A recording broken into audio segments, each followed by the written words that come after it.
Very easily, if we could keep everything like this for each and every holiday, we wouldn't have a concern in the world. Looks like we already got a bustling intersection as people getting out and already headed probably to their holiday destinations here as we find ourselves just about 12:15 on a Monday afternoon. 48 degrees right now in Joplin. Nice little bump up considering we were right at that freezing mark earlier this morning. Look at that humidity dropping all the way down to 30%. That being said, we still do avoid any elevated fire concerns for the time being. We're going to talk about some big changes as far as that goes. And don't worry about the barometer. That's a little bit deceiving right there. That's because we topped out earlier this morning. We're still going to have sunshine and blue sky. I already got some 50s right there in Parsons and Oswego. Now, southeast Kansas was actually in the mid-20s earlier. It was all of southwest Missouri that was kind of above the freezing mark. So now Southwest Mo trying to play a little bit of catch up. We got Anderson sitting at 50, Grove and Miami already there as well. But you have to remember, our average high this time of year would be 56, so we're just about on par. Big difference that we've seen so far is our wind arrows, because earlier this morning, albeit it was just about 2 to 6 miles per hour, but it was squarely moving in from the north, and just about in a 4-hour span, we've done a 180. Now, moving in from the south, and look at this, beginning to increase into double digits. Not necessarily a bad thing, but I do want to combo that with our very low humidity there. I know it's crazy to think about elevated fire weather in November, but we're getting precariously close because of those two factors. And quite frankly, we're just going to see everything increase as far as our wind goes, especially by the time we get to Tuesday afternoon. Extremely dry, little cloud cover, everything out to the west, down to the south, just calm as can be. Speaking of calm as can be, look at this west of the Mississippi. That is about absolutely ridiculous right there. You almost got to zoom in on a place just to find anything that's hitting the ground.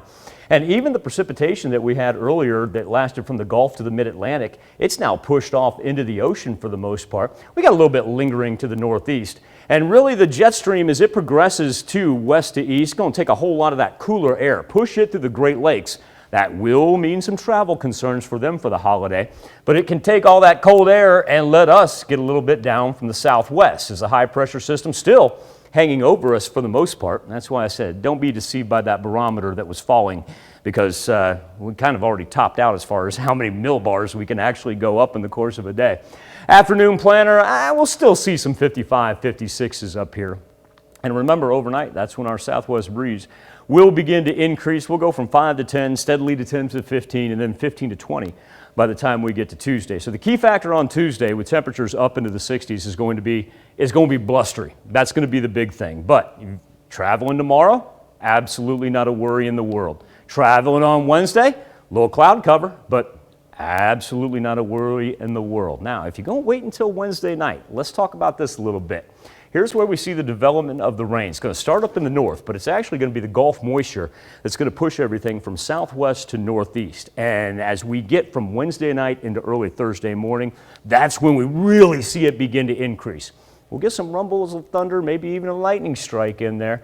Yeah, probably the worst travel time that you could have. But here's the nice thing. You want to leave for Grandma's on Thursday. You give yourself a little bit. We get closer to sunrise, everything pushes off to the east. Let's talk nationally. All right, you're going to jump on a plane, you're going to head somewhere, everything looking good. This is the old misery map. We haven't used this in a long time because none of us have been traveling. Our good friends at FlyToWhere bring us each and every year when we take a look at our holiday travel. Really, your biggest concerns are going to be down there at George Bush and Combo, LaGuardia. And JFK, and you know what? That's absolutely normal for them.